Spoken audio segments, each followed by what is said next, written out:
Hello?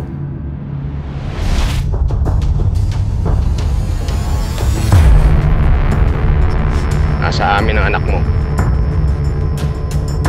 Kung ayaw mo siya masaktan, kung gusto mo pa siya mabuhay, bayaran mo kami.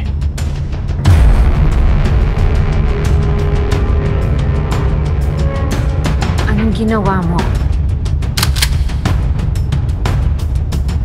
Akala ko kahit ano okay lang gawin basta't para sa pamilya.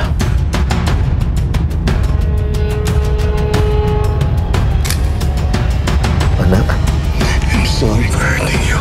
I'm sorry.